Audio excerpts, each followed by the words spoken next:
4 na araw bagong simula ng campaign period para sa mga tatakbong senador at party list group, ikinasana ng COMELEC at iba pang grupo ang kanilang mga patalastas para sa voters' education. Sa pinakahuling survey naman ng Pulse Asia, pawang mga re-electionists pa rin ang nangunguna sa pagkasenador. Narito ang aking report. Ang mga re-electionist na sina Senador Loren Legarda at Chis Escudero ang nanguna sa resulta ng pinakabagong senatorial survey ng Pulse Asia.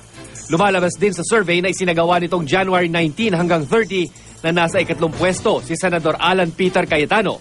Nasa ika-4 hanggang ika-9 na pwesto naman sina Nancy Binay at Congressman J.V. Ejercito.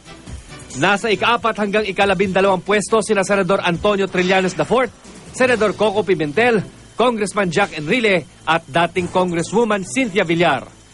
Nasa Magic 12 din ng January survey sina dating Senador Mig Zubiri, Congressman Sani Angara at Senador Gringo Honasan.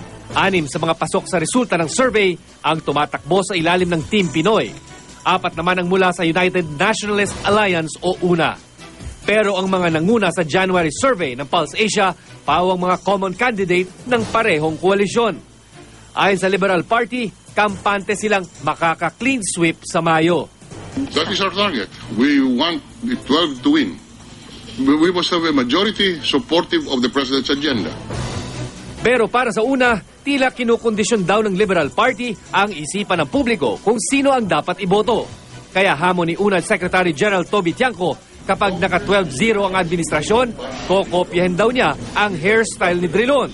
Kung hindi, dapat daw gayahin ni Drilon ang kanyang buhok. Wala pang tugon dito si Drilon. Hindi naman nababahalang ibang kandidato sa resulta ng survey ng Pulse Asia. May panahon at pagkakataon pa naman daw sila para magpakilala sa publiko at ihayag ang mga plataforma. Kanina nga, 7 kandidato ang sinamantalang sabay sa Bayan Senatorial Forum ng Ateneo de Manila University para iparating ang kanilang plano kung mahalal. Pero bukod sa pagkilati sa mga kandidato, nais din ng COMELEC na maging mapagmatyag ang publiko. Kaya sa pamamagitan ng mga social networking site, hinihikayat nila ang mga botante na isumbong ang mga mahuhuling election offense. The whole idea here is to get the public to report these violations. Basically, this is social media versus guns, goons, and gold. At para mas maipaalam ito sa publiko, maglalabas din ang COMELEC ng mga patalastas ng bida ay mismo ang chairman ng komisyon. Kung meron ho kayong makita, isumbong nyo sa COMELEC. At kami na ho ang bahala sa kanila.